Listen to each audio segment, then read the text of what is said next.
was speaking to the director, and he picks up the phone and he goes, "Listen, people are going to come into the movies to watch her when she shows her panties. And I'm 18 years old. I would never shoot something which is shot in a sleazy manner. I would not feel good about it. Filmon ka lens has been very harsh to women. I was just 18 when I debuted with YVS Chaudhary. In my first film, a heavy porcelain shell was dropped on my stomach. My ab muscles hurt so much. I was 18 and I had no idea what I was doing and why was it considered sexy. There would be so many shots and close-ups so often of my navel. ये बताया था Ileana D cruise ने अपनी debut Telugu film देवदासु में काम करने के दौरान. There's a sequence where the shell drops onto her navel in slow motion. And I asked him, I'm like, why do you take shots, of my navel? I'm like, for me it was weird. Yeah. I didn't get it. And the fact that Ileana was only 18 years old when this was shot makes this even more alarming. Taapsee Pannu ने भी अपने एक ऐसे ही similar experience के बारे में बात करी है. तापसी के नेवल एरिया पे एक कोकोनट फेंका गया था during her Telugu debut film. और जब ये होता हुआ देख तापसी थोड़ी हैरान परेशान हुई. तो तापसी का रिएक्शन देखकर इस फिल्म का डायरेक्टर और इस फिल्म का क्रू बड़ा ही सरप्राइज हुआ कि तापसी को कैसे नहीं पता कि इस डायरेक्टर के साथ तो नेवल प्ले अराउंड एक स्टैंडर्ड है. And the funny thing is that कि जब तापसी ने अपना ये एक्सपीरियंस शेयर किया, then she was called ungrateful and was trolled. जिस फिल्म की तापसी पन्नू यहां पे बात कर रही हैं, उस तेलुगु फिल्म का नाम है झुमांडी नदाम. ये फिल्म आई थी साल 2010 में और अब इस फिल्म के मैं आपको कुछ सीन्स दिखाता हूं. एक सीन में हीरो एक पुलिस वाले के सामने तापसी की बट पे स्पैंक करता है और इस स्पैंकिंग शॉट को लेने के लिए तापसी के पीछे डेलिबरेटली एक कैमरा लगाया गया. फिर एक सीन में the hero while talking about Taapsee, जो फिल्म में इसकी लव इंटरेस्ट है, उसको इमेजिन करता है. तो वो अपने लव इंटरेस्ट को जब इमेजिन करता है, इन्होंने लव इंटरेस्ट का यानी कि तापसी का चेहरा दिखाने के बजाय उसके नेवल पे फोकस किया.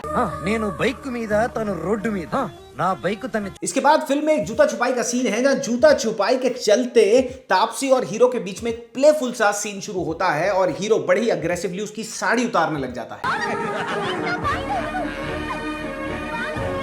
तमन्ना Bhatia in an interview literally said कि मेरा extremely sexualized and hyper sleazy item number आज की रात सुनकर बच्चे खाना खाते हैं और सोने आराम से चले जाते हैं. एक गाना देख के अगर किसी का बच्चा खाना खा रहा है, सो बी इट.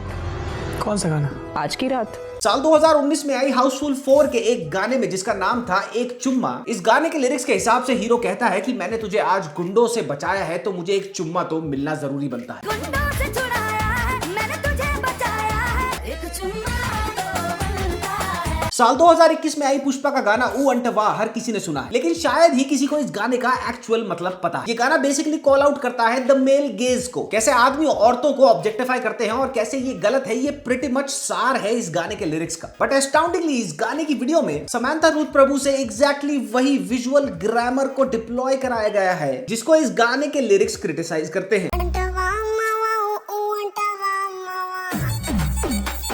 इस गाने का मतलब किसी ने नहीं जाना और साथ ही समांथा और अल्लू अर्जुन के vulgar extremely cheap dance visuals को, डांस स्टेप्स को प्रेज और सेलिब्रेट किया गया. ओ माय गॉड 2 एक फिल्म जो एजुकेशनल पर्पसेस के लिए टीनेज मैस्टरबेशन पर बात करती है. इस फिल्म में सीबीएफसी लगाती है 27 cuts despite it being an A rated film. Dhurandhar 1 में सीबीएफसी करती है 7 से 8 चेंजेस. धुरंधर 2 में 21 कट्स लगाए गए सीबीएफसी द्वारा और ये तब किया गया जबकि ये दोनों फिल्में ए रेटेड थी ऑलरेडी. फिल्म संतोष जो कास्टिज्म, मिसोजिनी और पुलिस ब्रुटैलिटी की बात करती है, सीबीएफसी ने डेलिबरेटली इस फिल्म में इतने सारे कट्स डिमांड करे कि मेकर्स को अल्टीमेटली हाथ खड़े करके ये बोलना पड़ा कि अगर हमने इतनी सारी फिल्म काट दी तो फिल्म तो खत्म ही हो जाएगी. और इसी चलते ये फिल्म आज तक ब्लॉक्ड है, रिलीज नहीं हो पाई. लेकिन मार्टिन द लैट्रिन के हीरो की फिल्म केडी में नोरा फतेही का एक आइटम सॉन्ग हिंदी में डब होता है और उस आइटम सॉन्ग के हिंदी में लिरिक्स बोल कुछ ऐसे होते हैं.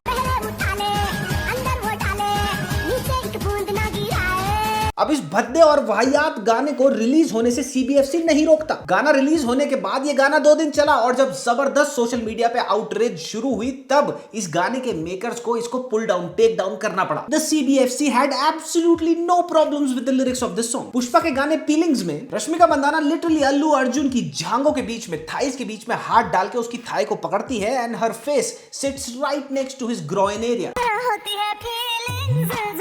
और इस गाने के वाहियात लिरिक्स और शर्मसार कर देने वाली कोरियोग्राफी, डांस मूव्स को सीबीएफसी रेड फ्लैग नहीं करता है. They have absolutely no problem. Baaghi 4 में एक आइटम नंबर है जिसका नाम है अकेली लैला. उसका ये वाला शॉट देखो. सोनम बाजवा की ड्रेस में एक हिप स्लिट है, साइड से उनका हिप दिख रहा है और बाकी के जो सारे डांसर्स हैं वो उनकी वेस्ट लाइन पे ऐसे प्रिटेंड कर रहे हैं that they are trying to bite her at. Bads of Bollywood में एक गाना है गफूर, आपको याद होगा, उसमें से तमन्ना भाटिया के ये वाले शॉट्स देखो। और इस गाने में तमन्ना भाटिया को एक थॉन्ग में नाचता देख तमन्ना भाटिया की बॉडी पे स्लीज कौन कर रहे हैं? तमन्ना भाटिया के लिटरली बाप की उम्र के बॉलीवुड के so called veteran villains Shakti Kapoor, Gulshan Grover और Ranjit. As we speak, the hypersexualization of women in the Indian film industry has reached a disgusting point. और ये celebrated trend बहुत सारे गंभीर सवाल खड़े करता है। क्यों वो आइटम सॉन्ग्स जो आज की सेंसिबिलिटी के हिसाब से फिल्मों से खत्म हो जाने चाहिए थे, गायब हो जाने चाहिए थे, वो और भी ज्यादा कैसे बढ़ गए हैं? इनफैक्ट ट्रेंड सेटर्स कैसे बन गए हैं? हाइपरसेक्सुअलाइज्ड आइटम सॉन्ग्स का एक फैमिली एंटरटेनिंग फिल्म में होना जरूरी क्यों है? South Indian pan India films में होती objectification and harassment of the female lead in the name of love ने कौन सा बड़ा ही प्रॉब्लमैटिक ट्रेंड शुरू कर दिया है? सीबीएफसी अपना काम करती है या फिर फिल्म इंडस्ट्री के बड़े लोगों की दलाली? क्या ये hypersexualization of females in the Indian film industry एक नया ट्रेंड है, हाल में ही शुरू हुआ है, या फिर हमेशा से ही होता आया है? कैसे ही एक अनएजुकेटेड और साथ ही एक एजुकेटेड माइंड अफेक्ट होता है इस कंसिस्टेंट एक्सपोजर टू स्लीज से? क्यों फिल्म इंडस्ट्री की एक्ट्रेसेस इस ट्रेंड को कंडेम तो करती हैं, लेकिन फिर घूम फिर के ऐसे ही रोल्स में, ऐसे ही आइटम नंबर्स में दिखती हैं? एंड मोस्ट इंपॉर्टेंटली, जब इस चीज को लेकर ऑडियंसेस और इंडस्ट्री में भी कंसर्न है, तो क्यों इंडस्ट्री की सारी एक्ट्रेसेस एकजुट होकर इसके अगेंस्ट स्टैंड नहीं लेती? इन सारी चीजों के बारे में आज बिल्कुल straight to the point and unabashedly बात करेंगे, and this video will be very polarizing. तो आगे बढ़ते हैं और शुरू करते हैं ऑनेस्टली सेइंग ओपिनियंस।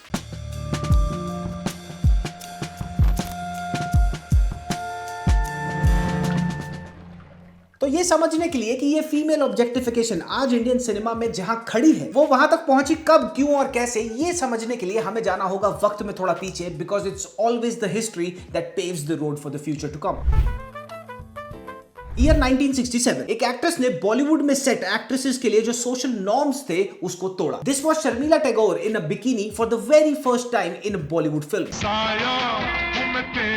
इस गाने में एक चीज नोटिस करने वाली है, और वो चीज ये है that in this entire song Sharmila Tagore does not look slutty, vulgar और cheap. And mind you, this song was shot 60 years ago, 60 साल पहले। कोई क्लीवेज के अंदर कैमरा नहीं घुसाया हुआ, कोई कवर या हिप्स के वल्गर इंटेंशनल शॉट्स नहीं लिए गए, और ना ही पूरे गाने में शर्मिला टैगोर को कोई ऐसी कोरियोग्राफी, कोई ऐसा डांस स्टेप दिया गया है जो बहुत ही इनवाइटिंग और स्लीजी लगे। देन केम द डेकेड जिसको सही मायनों में एक revolutionary decade for females in Bollywood बोला जा सकता है, and this was the 70s। इससे पहले एट लार्ज बॉलीवुड में जो औरतों के कैरेक्टर्स हुआ करते थे वो टिमिड होते थे, शाय होते थे, एंड सती सावित्री की तरह पोर्ट्रे करा जाता था उन्हें। 70s में आती हैं the likes of Parveen Babi, Zeenat Aman and Dimple Kapadia. इन्होंने हिंदुस्तान को ये दिखाया कि बॉलीवुड फिल्मों में भी हीरोइंस बिकिनीज पहन सकती हैं and skin can be shown without looking cheap and sleazy. This was Zeenat Aman in Heera Panna, this was Dimple Kapadia in Bobby, and this was Parveen Babi in Yeh Nazdeekiyan. Parveen बाबी अपनी फिल्मों में अपने रिवीलिंग आउटफिट्स को इतनी ग्रेसफुली कैरी किया करती थी कि उनके स्टाइल स्टेटमेंट के चलते she became the very first Indian movie star to grace the cover of Time magazine. अब ये देखो परवीन बाबी का एक so called item song from the film Namak Haraam, और इस गाने का नाम था जवानी जानेमन। अब इस गाने में परवीन बाबी ने एक प्लंजिंग नेकलाइन वाली ड्रेस पहनी है, लेकिन फिर भी दिमाग घुमा देने वाली वल्गैरिटी आपको कहीं नहीं दिखेगी इस गाने में। कोरियोग्राफी स्लीजी नहीं है और साथ ही बॉडी शॉट सजेस्टिव नहीं है। And mind you, this was considered to be an item song according to 1982 standards. ये देखकर ये कहा जा सकता है दैट एट दिस टाइम औरतों को एज ऑब्जेक्ट्स ऑफ लस्ट की तरह ट्रीट नहीं करा जा रहा। परवीन बाबी और जीनत अमान जैसी एक्ट्रेसेस का कॉन्फिडेंस था इनका स्क्रीन प्रेजेंस। ये सिगरेट पीती थी, हीरो के साथ फ्लर्ट भी करती थी, बार में डांस भी करती थी, और साथ ही वेस्टर्न क्लोथ्स भी पहनती थी। इनको पर्दे पे प्रेजेंट ऐसे किया जाता था कि ये लगे दैट सेक्सी होना इनकी पर्सनैलिटी का एक पार्ट है, इनकी पूरी की पूरी पर्सनैलिटी ही नहीं है। फॉर एग्जांपल परवीन बाबी की presence, screen presence in the films like दीवार एंड शान असर्टिव है, पैसिव नहीं। ऐसा नहीं है कि ऑब्जेक्टिफिकेशन तब नहीं थी, तब भी थी, but there was still a very meaningful difference between an actress choosing to inhabit her sexuality as the character and an actress being blatantly reduced to certain body shots that serve no narrative purpose at all. और आज के time में बिल्कुल यही हो रहा है। एक कैरेक्टरफुल बोल्डनेस को रिप्लेस कर दिया गया है स्लीजी बॉडी शॉट से जो फोर्सफुल लगते हैं। फॉर एग्जांपल पठान के बेशरम रंग में दीपिका का स्लीजी डांस उनके कैरेक्टर का पार्ट कैसे है, और ये देखो ये सारे वो स्क्रीनशॉट्स हैं बेशरम रंग में से जो फोर्स टू बी सेक्सी वाले स्क्रीनशॉट्स हैं, अलग अलग एंगल से डेलिबरेटली स्लीजी शॉट्स लिए गए। पुष्पा में रश्मिका का कैरेक्टर एक घरेलू लड़की का है, लेकिन वो पीलिंग सॉन्ग में अल्लू अर्जुन की जांघों के बीच में हाथ डाल रही है और उसके सर को पकड़ के अपनी चेस्ट के अंदर थंप करा रही है। How does this add on to रश्मिका's character in the film? Peddi में जानवी कपूर के कैरेक्टर को सिर्फ और सिर्फ बनाया ही इसलिए गया है ताकि रामचरण उसकी बॉडी को वाहियाती से through out the run time of the film sleaze कर सके। बेसिकली एक सेक्सी और बोल्ड फीमेल कैरेक्टर जिसकी स्क्रीन प्ले में प्रेजेंस हुआ करती थी, ओवर टाइम उस कैरेक्टर में से बोल्डनेस के कैरेक्टरिस्टिक फीचर को निकाल दिया गया और उस कैरेक्टर को बड़े ही केयरफुली, बड़े ही सोचते समझते एक प्लान के साथ रिड्यूस कर दिया गया to an object of lust. और ये प्लान था to monetize lust as much as they could. 1990s में अगर एक तरफ मैंने प्यार किया, DDLJ और हम साथ साथ हैं जैसी फिल्में आई, तो दूसरी तरफ आई खलनायक, जिसमें आज तक बॉलीवुड का probably one of the most iconic sleazy song है। चोली के पीछे क्या है? इस गाने के लिरिक्स का पूरा मतलब from the start to the finish of the song यही है कि भैया ब्लाउज के नीचे क्या है, चुन्नी के नीचे क्या है। और इस गाने को all the more worst and sexually exploitative बना देती है इस गाने की भद्दी कोरियोग्राफी। और इस गाने के लिरिक्स को, इस गाने की कोरियोग्राफी को ये बोलकर डिफेंड करा गया था कि ये तो फोक ट्रेडिशन से इंस्पायर्ड। उस टाइम मेरी तरह जो 90s में बड़े हुए हैं, हम तो बच्चे थे, लेकिन उस टाइम भी शिवसेना इंक्लूडिंग 31 अदर ऑर्गेनाइजेशंस वालों ने इस गाने को स्ट्रिक्टली प्रोहिबिट करने की, बैन करने की मांग करी थी। और साथ ही ऑल इंडिया रेडियो और दूरदर्शन ने तो इसको एक्चुअली में बैन भी कर दिया था, वो इसको एयर टाइम देते ही नहीं थे। लेकिन फिर भी इस गाने के साथ होता क्या है? ये गाना इतना जबरदस्त हिट होता है कि मल्टीपल रिकॉर्ड्स बनाता है और साथ ही आइकॉनिक स्टेटस हासिल कर लेता है। और इसका क्या मतलब था? इसका क्लियरली ये मतलब था that the target market for this song had spoken and the industry listen. और फिर एग्जैक्टली यहां से एक ट्रैजेक्टरी सेट हो जाती है of item songs to become a staple commodity in Bollywood films. For example Tip Tip Barsa Paani 1994, छम्मा छम्मा 1998, मैं आई हूं यूपी बिहार लूटने 1999, पतली कमर मटका के, in the night no control 1996, and last but not the least सरकाई लियो खटिया जो आया था ईयर 1994 में। इससे ज्यादा sexually explicit and ultra suggestive गाना तो शायद ही आज तक बॉलीवुड में कहीं बना होगा। डर्टी लिरिक्स से लेके ड्राई हम्पिंग और मल्टीपल सेक्सुअल पोजीशंस में डांस करने तक गोविंदा और करिश्मा कपूर ने इस गाने में शर्म को बेच खाया। और ये सारे के सारे गाने वेरी अनसरप्राइजिंगली मैसिव हिट्स थे तब भी और आज भी बजते हैं। This meant back then and this still means कि इसकी मार्केट है और ये मार्केट बहुत जबरदस्त तरीके से इन चीजों को कंज्यूम करना चाहती है। एग्जैक्टली इसी बारे में प्रियंका चोपड़ा ने भी एक इंटरव्यू में बात करी थी। Objectification of women in general. Music videos, pop songs, big tentpole movies. Why do those things make money? People are watching it, right? Who's buying those tickets? And then we are critiquing the people who are doing it. It's called demand and supply. Don't demand it. तो ये जो boundless sexual objectification हम आजकल बॉलीवुड में देख रहे हैं, इसकी फाउंडेशन 90s में रखी गई और वहीं सीमेंट कर दी गई। अर्ली 2000s में उस ट्रेंड पर बिल्डअप करा गया जिस ट्रेंड को 90s में टेस्ट किया गया था। एक डेडिकेटेड स्टैंड अलोन सॉन्ग होगा। इस सॉन्ग में एक औरत रिवीलिंग कपड़े पहन के नाचेगी। इस हीरोइन के आसपास स्वेटी और लेचरस आदमी नाचेंगे और लिरिक्स यूजुअली होंगे and more than often I would say होंगे very suggestive and double meaning oriented. ये था एक आइटम सॉन्ग और अब ये हो चुका था बॉलीवुड फिल्मों में स्टेपल। 2000s में छिछोरे आइटम सॉन्ग्स का ये ट्रेंड इतना ज्यादा एक्सेप्टेबल बन गया कि अब the lead actresses who were once protected by the good girl status, वो अब आइटम सॉन्ग्स परफॉर्म करने लगी to increase their marketability. For example बीडी जलाइले में बिपाशा, कजरारे में ऐश्वर्या राय, शीला की जवानी में कटरीना कैफ और दिल मेरा मुफ्त का हलकट जवानी और फेविकॉल से में करीना कपूर। जो ग्लास सीलिंग जीनत अमान और परवीन बाबी ने तोड़ी थी कि तुम सेक्सी लग सकती हो while having a very bold and sensual character, exactly उस चीज को 2000s में वेपनाइज कर दिया गया into an obligation to perform sexuality for commercial benefits. Film की लीडिंग हीरोइन या फिर किसी भी ए लिस्ट एक्ट्रेस का आइटम नंबर डालो, इससे आईबॉल्स मिलेंगी, फिर उसके बाद पैसा आएगा एंड दैट्स अबाउट। तो अब बॉलीवुड में लीडिंग हीरोइंस का आइटम गर्ल होना भी कोई बड़ी बात नहीं थी, ये भी एक नॉर्मलाइज्ड चीज। साथ ही 2000s में अगर आपने नोटिस किया होगा, the songs became progressively more explicit both in the terms of lyrics and choreography. For example बाबूजी जरा धीरे चलो 2003, जरा जरा टच मी 2008 और हुआ छोकरा जवारे साल 2012। साथ ही इस दौर में आइटम नंबर्स को शूट करने का जो कैमरा ग्रामर था, वीडियो ग्रामर था, वो भी एक सर्टेन स्पेसिफिक तरीके से इवॉल्व हुआ। Slow upward panning from feet to face, the lingering close up on the cleavage and the navel, और इसके साथ जब हीरोइन नाच रही हो, जब आइटम नंबर चल रहा हो, तो ओवरहेड शॉट लगाओ जो सीधा पेनिट्रेट करता है ब्लाउज को। आइटम नंबर्स बनाने की एक फैक्ट्री लग चुकी थी, एक कन्वेयर बेल्ट टेम्पलेट मिल गया था जिसपे डालो, बस हीरोइन चेंज करो, बाकी सारे ट्रोप सेम रखो, and then you have a winning item number.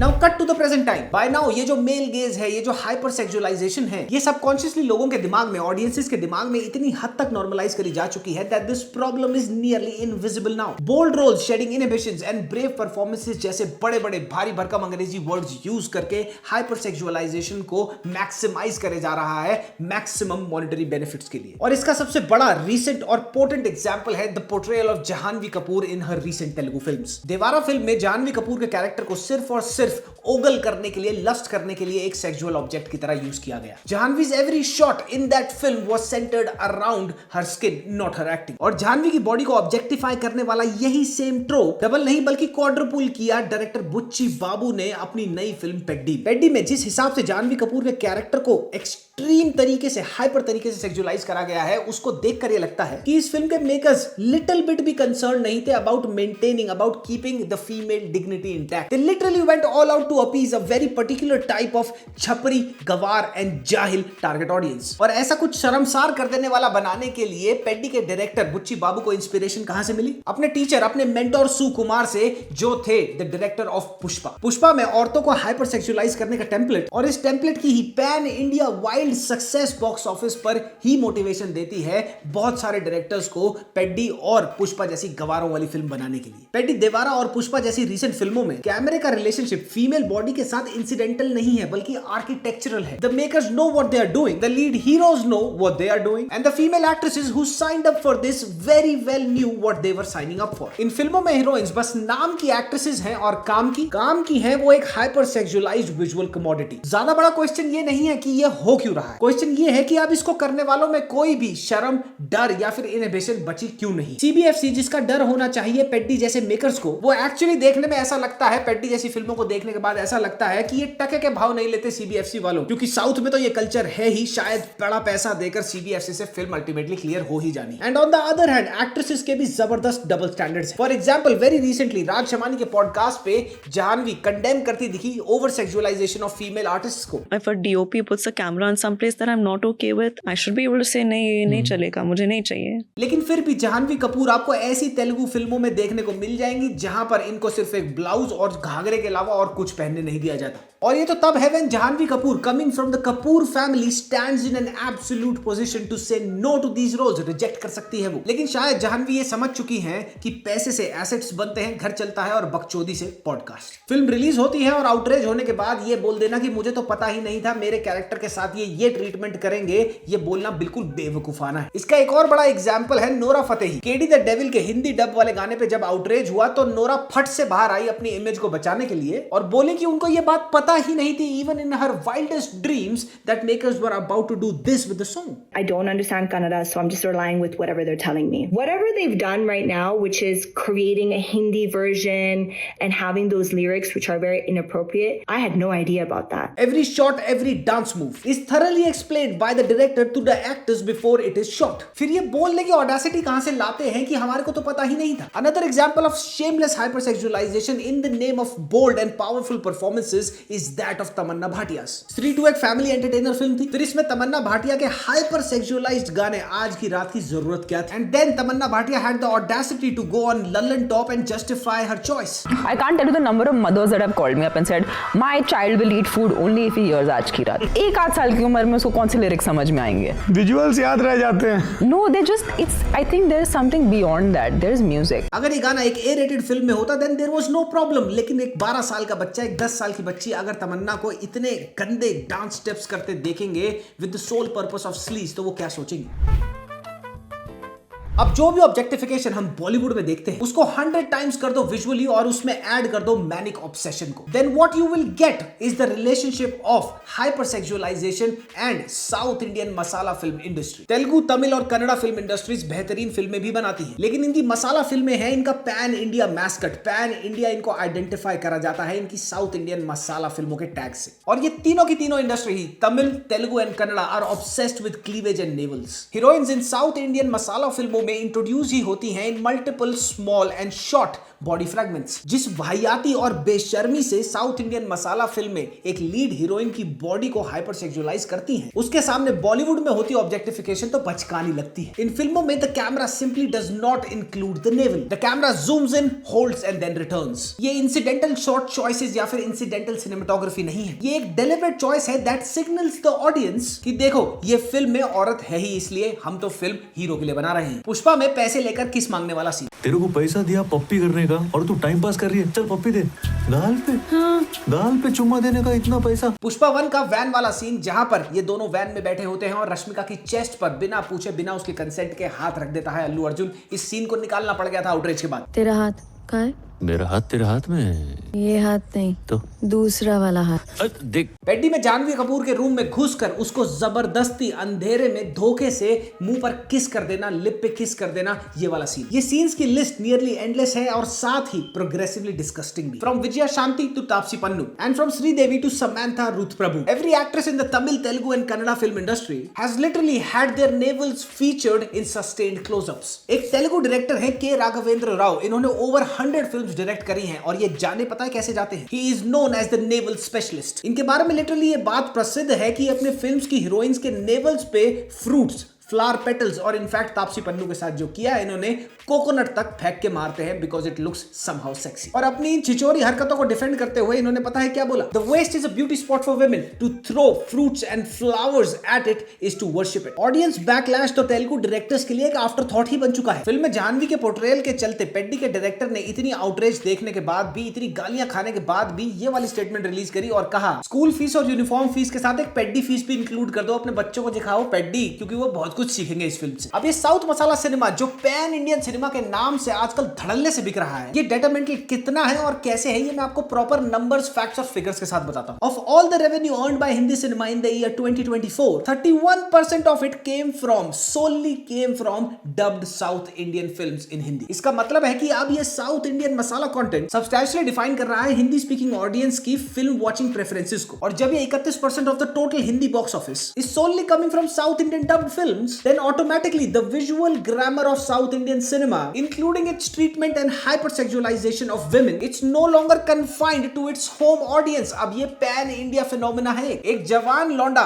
Pushpa 2 देख रहा है लखनऊ में बैठा हिंदी में, और एक सेम ही उम्र का लौंडा विजयवाड़ा में तेलुगु में पुष्पा 2 देख रहा है। लेकिन दोनों में कॉमनैलिटी क्या है? वो कॉमनैलिटी ये है कि दोनों रिसीव कर रहे हैं the same camera language of the film. इसका मतलब है the reach of the male gaze, the hypersexualization is no longer regional, it's not confined by borders, it's now national. इसके बाद आती है भोजपुरी इंडस्ट्री, जिसके बारे में अगर मैं डिटेल में जाऊंगा तो ये वीडियो बहुत लंबी हो जाएगी, और वैसे भी उस इंडस्ट्री पे एक डेडिकेटेड वीडियो में बनाने की सोच रहा हूं, चाहिए तो जरूर कमेंट करना। अब ये consistent exposure to sleaze both educated and uneducated youth को कैसे इन्फ्लुएंस कर सकता है वो मैं आपको बताता हूं। सोचो यूपी के टियर 3 सिटी में एक जवान लड़का है जिसके पास कोई खास स्कूल गोइंग फॉर्मल एजुकेशन नहीं है। अब ये इंटेलेक्चुअली ये डिफरेंशिएट नहीं कर सकता कि औरतों को ऐसे तो फिल्म में ही ट्रीट करते हैं, असली में नहीं करना चाहिए। ये हाइपर सेक्सुअलाइज्ड सिनेमा इसके लिए सिर्फ एक जॉनरा नहीं बल्कि एक रियलिटी बन जाता है। हीरो वर्शिपिंग भी सबसे ज्यादा इसी तबके में होती है, तो जब ये अपने हीरो को ये करता देखते हैं तो इनकी जो बाउंड्रीज ऑफ रियलिटी होती है वो ब्लर हो जाती है। इनको लगता है कि हमारा हीरो ये कर रहा है स्क्रीन पे, तो असली लाइफ में अगर हम भी ये करेंगे तो नॉर्मल रहेगा। On the other hand educated urban audience भी इसके इफेक्ट से इम्यून नहीं है। द सेम पर्सन जो इमीडिएटली ट्रिगर हो जाएगा अपने सामने हरासमेंट होता देख, वो कैमरे को एक्ट्रेस की बॉडी पे पर्दे पर स्लो पैन होता देख, हीरो को जबरदस्ती कमर पे हाथ डालता देख, जबरदस्ती लिप किस करता देख, परफेक्टली नॉर्मल फील करेगा। और वो क्यों? Because in the so called educated circles this is considered, this is branded as cinema, as art and as the language of the medium. इसको बोलते हैं कॉग्निटिव डिसोनेंस। और इस केस में सबसे बड़ी चीज पता है क्या है? That education in this particular case has not produced a critical eye, but in fact it has produced a more refined capacity to consume hypersexualization and objectification of women in the Indian film industry without naming it. Now one may ask इसका most probable solution क्या है? और sadly इसका answer ये है, sadly सच ये है इस आंसर के पीछे का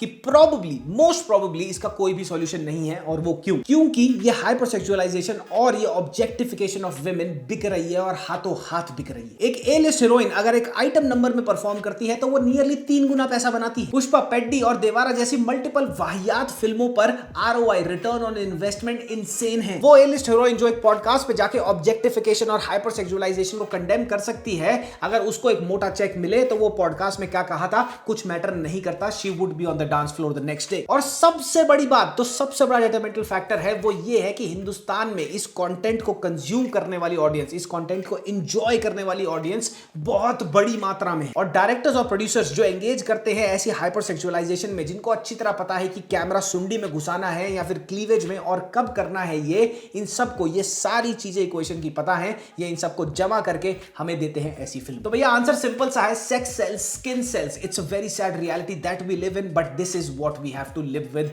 at least for the foreseeable future. आपका क्या कहना है इस टॉपिक के बारे में? कमेंट सेक्शन में you guys are more than welcome. हम मिलेंगे अगली वीडियो में जो होने वाली है एक और बहुत controversial video about the casting couch in Bollywood. I took a dive into that world and insane information I have to share with you. अगली वीडियो मैं उस पर ड्रॉप करूंगा और फिर ओवर द वीकेंड 2 नए रिव्यूज लेके आऊंगा, वो किसके होंगे वो भी बता दूंगा। तब तक के लिए ऑनेस्टली सेइंग पॉडकास्ट को जाके लाइक, सब्सक्राइब और शेयर करना मत भूलना। अगला एपिसोड बड़ा ही जबरदस्त और कंट्रोवर्शियल होने वाला है। तब तक के लिए मामी अजान पपी, बाय बाय।